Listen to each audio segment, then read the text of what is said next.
श्री रामकृष्ण देव के उपदेश वचनामृत पृष्ठ क्रमांक 504 परिच्छेद 81। संसार में किस प्रकार रहना चाहिए। जन्मोत्सव दिन भक्तों के संग में।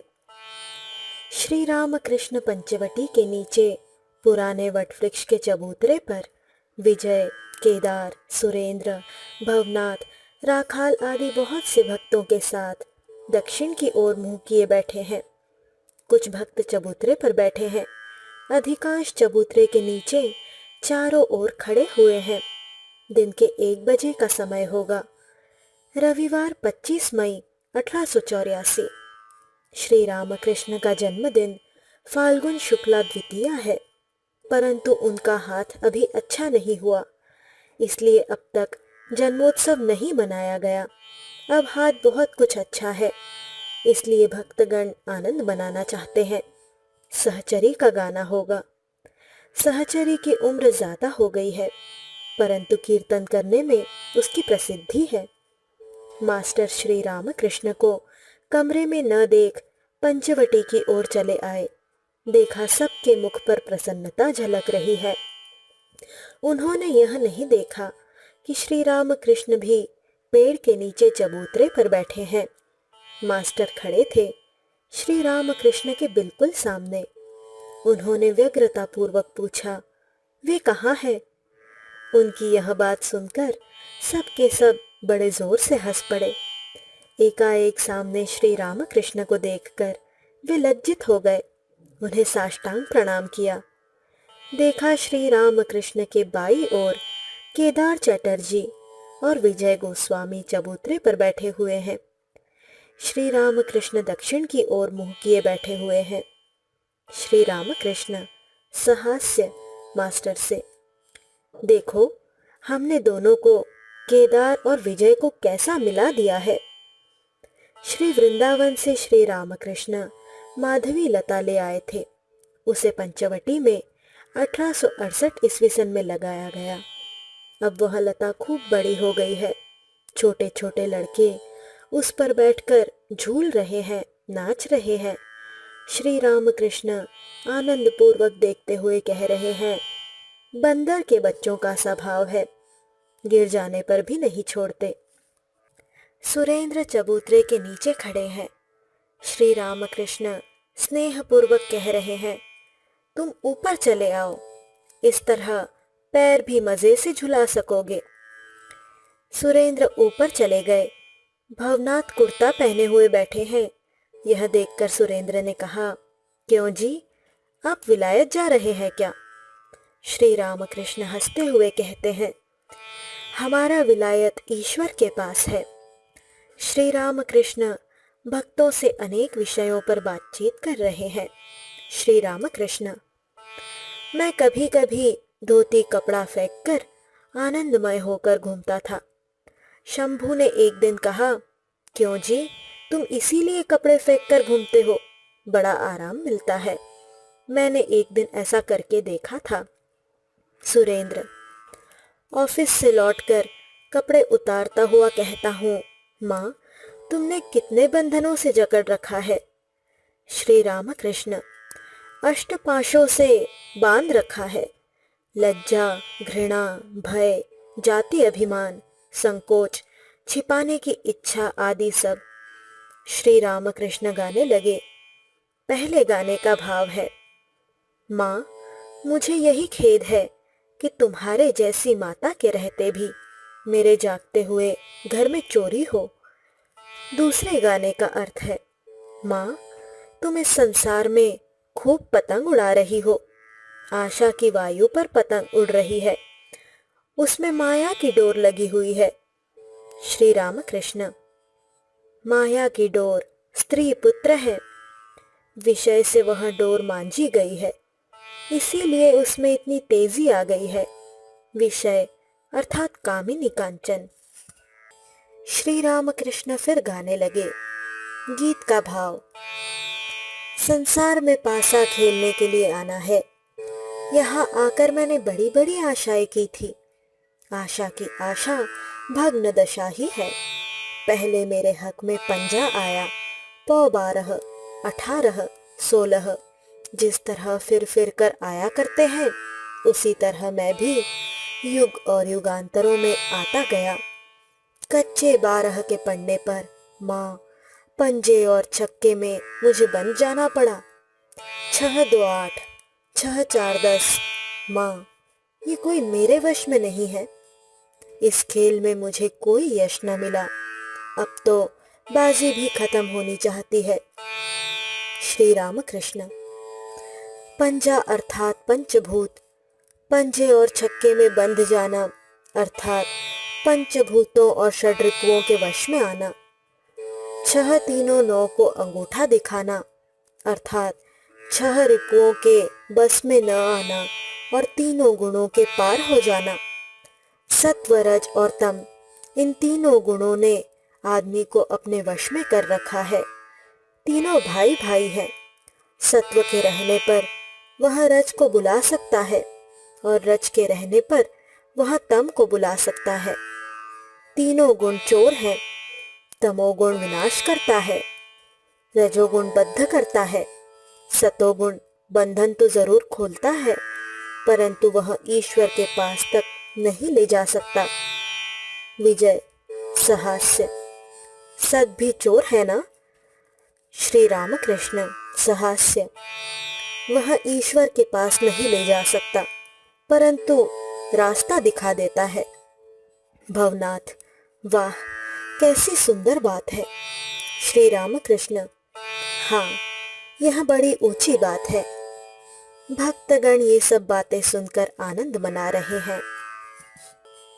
कामिनी कांचन के संबंध में उपदेश। श्री रामकृष्ण। बंधन का कारण कामिनी कांचन है। कामिनी कांचन ही संसार है।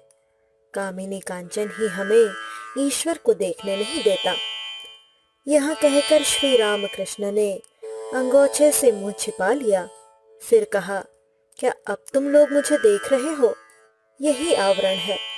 यह कामिनी कांचन का आवरण दूर हुआ नहीं कि चिदानंद मिले। देखो ना, जिसने स्त्री का सुख छोड़ा उसने संसार का सुख छोड़ा। ईश्वर उसके बहुत निकट है। कोई भक्त बैठे, कोई खड़े, ये सब बातें सुन रहे हैं। श्री रामकृष्ण। केदार, विजय आदि से। स्त्री का सुख जिसने छोड़ा उसने संसार का सुख छोड़ा। यह कामिनी कांचन ही आवरण है। तुम्हारे इतनी बड़ी बड़ी मूछें हैं तो भी तुम लोग उसी में हो।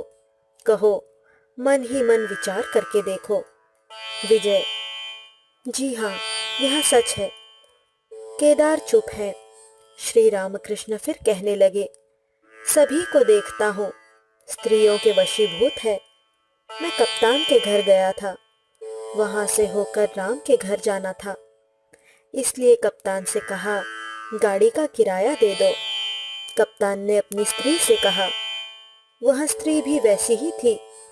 क्या हुआ करने लगी। अंत में कप्तान ने कहा, खैर वे ही लोग राम आदि दे देंगे। गीता, भागवत, वेदांत सब स्त्री के सामने झुकते हैं, सब हंसते हैं। रुपया, पैसा और सर्वस्व बीबी के हाथ में। और फिर कहा जाता है, मैं 2 रुपए भी अपने पास नहीं रख सकता, न जाने मेरा स्वभाव कैसा है। बड़े बाबू के हाथ में बहुत से काम हैं, परंतु वे किसी को देते नहीं। एक ने कहा, गुलाब जान के पास जाकर सिफारिश कराओ तो काम हो जाएगा। गुलाब जान बड़े बाबू की रखेली है। पुरुषों में यह समझ नहीं रह गई कि देखें कि वे स्त्रियों के कारण कितना उतर गए हैं। किले में जब गाड़ी पर सवार होकर पहुंचा तब जान पड़ा कि मैं साधारण रास्ते से होकर आया। वहां पहुंचने पर देखा तो 4 मंजिल नीचे चला गया था। रास्ता ढालू था। जिसे भूत पकड़ता है वह नहीं समझ सकता है कि उसे भूत लगा है। वह सोचता है मैं बिल्कुल ठीक हूँ। विजय। सहास्य। कोई ओझा मिल गया तो वह उतार देता है। श्री रामकृष्ण ने इसका विशेष उत्तर नहीं दिया। केवल कहा वह ईश्वर की इच्छा है। वे फिर स्त्रियों के संबंध में कहने लगे, श्री रामकृष्ण, जिससे पूछता हो वही कहता है, जी हाँ, मेरी स्त्री अच्छी है, किसी की स्त्री खराब नहीं निकली। सब हंसते हैं। जो लोग कामिनी कांचन लेकर रहते हैं वे नशे में कुछ समझ नहीं पाते। जो लोग शतरंज खेलते हैं वे बहुत समय तक नहीं समझते कि कौन सी चाल ठीक होगी, परंतु जो लोग अलग से देखते हैं वे बहुत कुछ समझते हैं।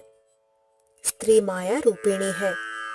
नारद राम की स्तुति करते हुए कहने लगे, हे राम, जितने पुरुष हैं सब तुम्हारे ही अंश से हुए हैं, और जितनी स्त्रियां हैं वे सब माया रूपिणी सीता के अंश से हुई हैं। मैं और कोई वरदान नहीं चाहता। यही करो जिससे तुम्हारे पाद पद्मों में शुद्धा भक्ति हो, फिर तुम्हारे मोहिनी माया में मुग्ध न हो। सुरेंद्र के छोटे भाई गिरींद्र और उनके भतीजे नागेंद्र आदि आए हुए हैं। नगेंद्र वकालत के लिए तैयारी कर रहे हैं। श्री रामकृष्ण गिरींद्र आदि से, तुम लोगों से कहता हूँ, तुम लोग संसार में न फंस जाना। देखो, राखाल को ज्ञान और अज्ञान का बोध हो गया है, सत असत का विचार पैदा हो गया है। अब मैं उससे कहता हूँ, तू घर जा, कभी कभी यहाँ आना, 2-1 रोज रह जाया करना, और तुम लोग आपस में मिलकर रहोगे तभी तुम्हारा कल्याण होगा और आनंद पूर्वक रहोगे।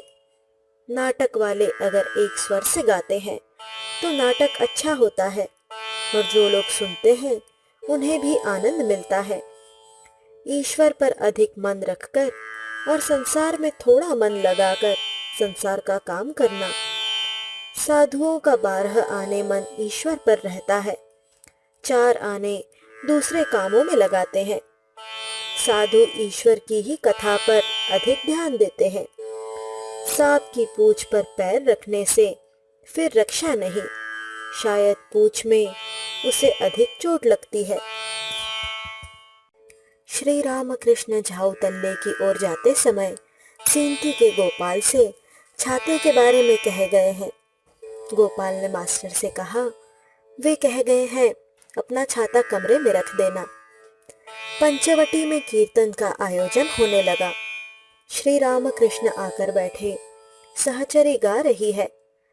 भक्तगण चारों ओर बैठे हैं, कोई कोई खड़े भी हैं। कल शनिवार अमावस्या थी, जेठ का महीना है। आज ही से मेघ दिखलाई देने लगे। एकाएक आंधी भी चल पड़ी।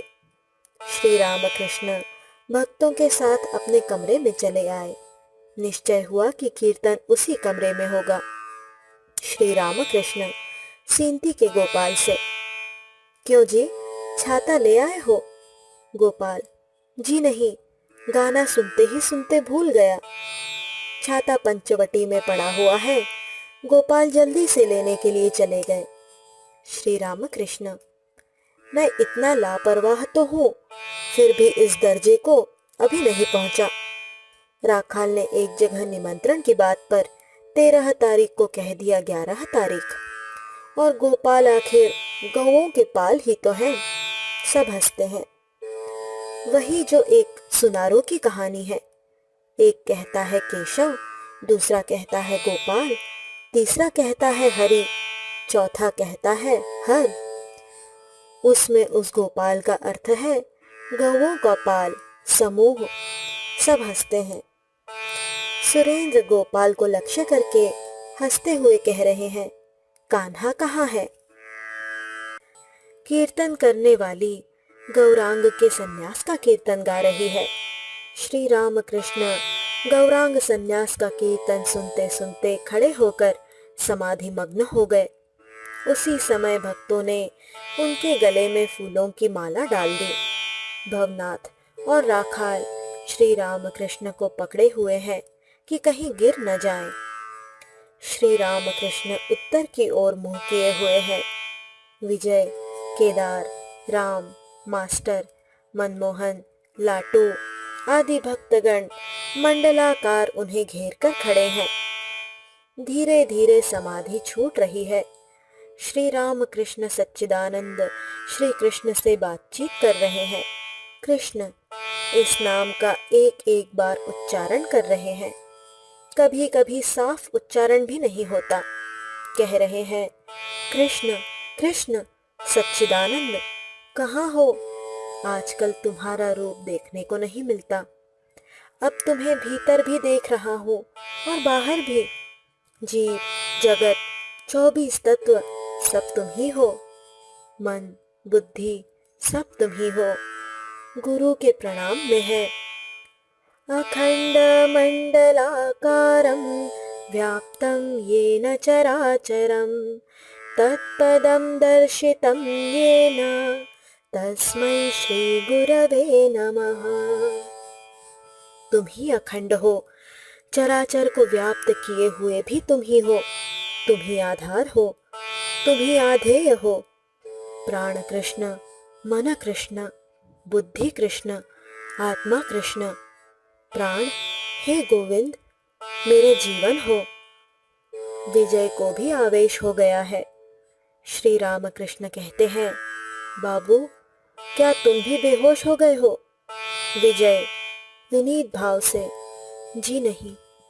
कीर्तन करने वाली ने गाया, सदा ही हृदय में रखती ऐ प्राण प्यारे। श्री राम कृष्ण फिर समाधि मग्न हो गए। टूटा हाथ भवनाथ के कंधे पर है। श्री राम कृष्ण का मन जब कुछ बहिर्मुख हुआ तब गाने वाली ने गाया, तुम्हारे लिए जिसने सर्वस्व का त्याग किया उसे भी इतना दुख। श्री राम कृष्ण ने गाने वाली को प्रणाम किया। बैठकर गाना सुन रहे हैं। कभी कभी भावाविष्ट हो रहे हैं। गाने वाली ने गाना बंद कर दिया। श्री राम कृष्ण बातचीत करने लगे। श्री राम कृष्ण विजय आदि भक्तों के प्रति प्रेम किसे कहते हैं? ईश्वर पर जिसका प्रेम होता है, जैसे चैतन्य देव का, वह संसार को तो भूल जाएगा ही, किंतु इतनी प्रिय वस्तु यह जो देह है वह उसे भी भूल जाएगा। प्रेम के होने पर क्या होता है, इसका हाल श्री राम कृष्ण एक गीत गाकर बतला रहे हैं।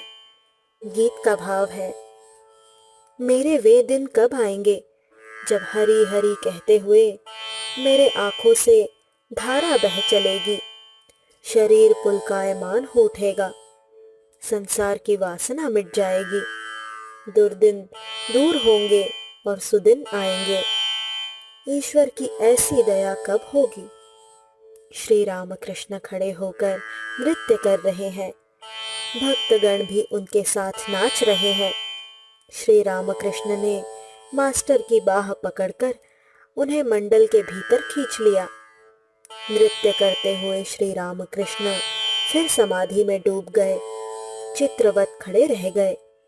केदार समाधि भंग करने के लिए अब कह रहे हैं, हृदय कमल मध्ये निर्विशेषं निरीहं हरिहर विधि वेद्यं योगिभिर्ध्यानगम्यं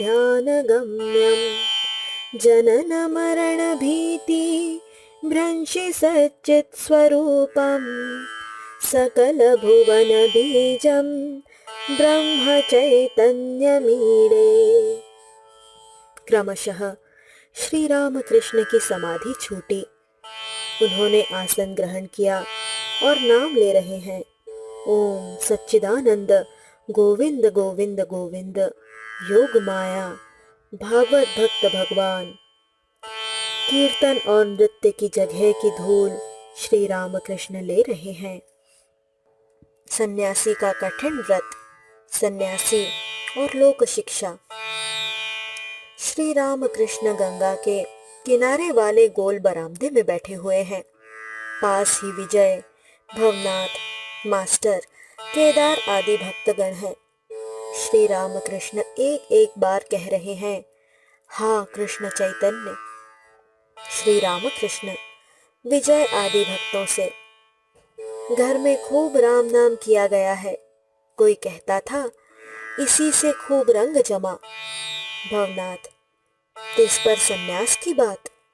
श्री रामकृष्ण, आहा, क्या भाव है।